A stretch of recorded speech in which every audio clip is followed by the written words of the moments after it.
Bagaimana cara saya membangun channel YouTube masih baru dari 0 subscriber, 0 view, bahkan 0 skill nge-YouTube. Tanpa ngemis-ngemis subscriber di channel sendiri maupun di channel orang lain. Tanpa harus jadi YouTuber kutu loncat, menyebar luaskan surat undangan kunjungan balik, bahkan tidak melakukan promosi video dimanapun. Bagi saya, upaya-upaya yang dilakukan untuk mengembangkan dan meningkatkan subscriber, view, jam tayang channel YouTube ini sudah membuahkan hasil. Walaupun tidak sefantastis channel-channel di luar sana. Karena targetnya yang penting dalam setiap hari terjadi pertumbuhan, ada perkembangan, dan sedikit peningkatan terhadap kehidupan channel YouTube yang masih butut ini. Walaupun sebagai YouTuber rumahan, kesepian, tidak punya teman di grup-grup YouTuber, tapi kenapa sampai hari ini saya masih bertahan untuk membangun dan mengembangkan channel YouTube sebagai pemula? Kenapa? Kenapa? Kenapa? Kenapa? Hidup ini cuma satu kali, sehingga saya perlu mendokumentasikannya agar suatu saat saya bahkan anak cucu saya bisa melihat, menyaksikan memori yang pernah dibuat. Walaupun YouTube membuka banyak peluang untuk memperluas jaringan dan kerjasama, tapi itu bukan satu-satunya tujuan saya. Karena saya tidak pernah akan menyangka ternyata YouTube bisa menjadi portofolio bagi saya, menarik perhatian orang lain di dunia nyata yang secara sengaja atau tidak sengaja menyaksikan video-video saya di YouTube. Yang harus saya akui juga bahwa setelah membuat belasan, puluhan, bahkan ratusan video YouTube, ternyata skill saya semakin bertambah. Dari mulai bicara di depan kamera, merekam gambar, editing, dan banyak lagi tentang keahlian di dunia rekaman, ide, inspirasi, dan kreativitas. Di samping itu, saya punya tantangan besar untuk menghadapi hal-hal sulit, ya seperti bagaimana caranya mengatur waktu untuk tetap bisa menjalankan aktivitas offline, namun juga sambil menggali ide rekaman, editing video YouTube. Ya harus putar otak untuk menyelesaikan masalah-masalah antara benturan kebutuhan di dunia nyata dan nge-YouTube. Belum lagi harus kuat menghadapi komentar-komentar yang bikin sakit mata. Mau tidak mau, jika kita ingin membangun, mengembangkan, dan meningkatkan channel YouTube, ya harus kerja keras. Apalagi jika ingin mendapatkan uang dari YouTube. Ya, dan memang tidak bisa dipungkiri kalau YouTube membuka sumber mata pencarian baru. Namun seringkali masalah uang di YouTube ini yang disikapi dengan salah kaprah. Menurut Om Rame, kira-kira siapa aja ya yang bakalan nyungsep duluan sebelum channelnya berkembang? Biasanya mereka yang punya angan-angan tinggi tapi tidak berkaca diri. Mereka bukan artis maupun orang terkenal atau public figure lainnya, namun beranggapan hanya dengan men-share video YouTube akan menghasilkan banyak uang.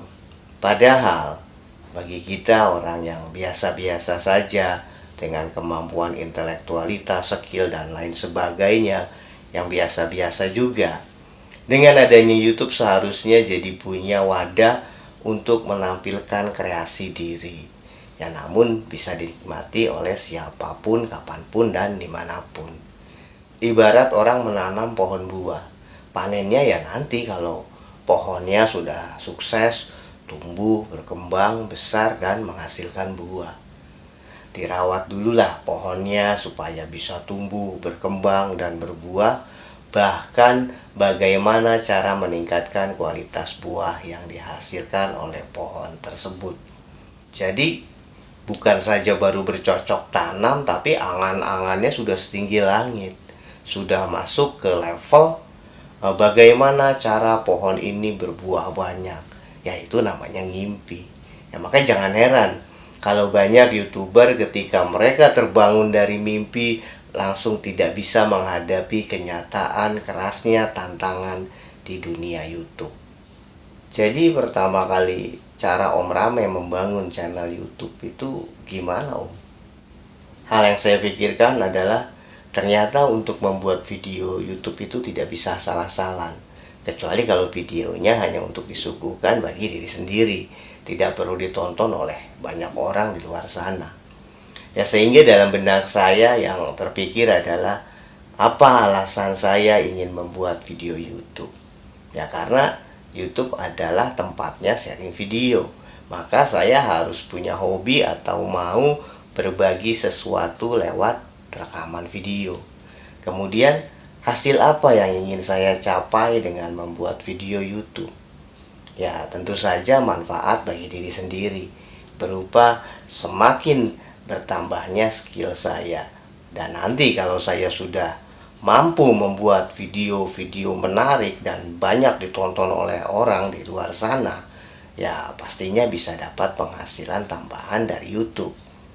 Setelah channel YouTube dibangun dengan tujuan-tujuan yang jelas dan terarah, berikutnya cara Om Rame mengembangkan channel YouTube bagaimana Om? Saya punya strategi supaya channel YouTube berkembang, yakni cara membuat video YouTube sekaligus mengembangkan channel YouTube. Ya, ketahui dahulu apa saja kelebihan-kelebihan dari diri kita. Jadikan kelebihan tersebut sebagai ciri khas. Ya, ciri khas yang dimaksud bukan berarti ya misalnya karena saya botak gitu, terus harus selalu menampilkan kebotakan saya. Artinya ciri khas yang diambil dari kelebihan pada diri kita. Contohnya, saya punya kelebihan mudah tertarik dan suka meneliti sesuatu. Ya, maka saya gunakan kelebihan tersebut untuk mencermati hal-hal yang berbau tentang seputar dunia YouTube. Ya, karena saya ingin jadi YouTuber pada saat itu. Bikin konten omong-omong kayak gini tentang tutorial per YouTubean.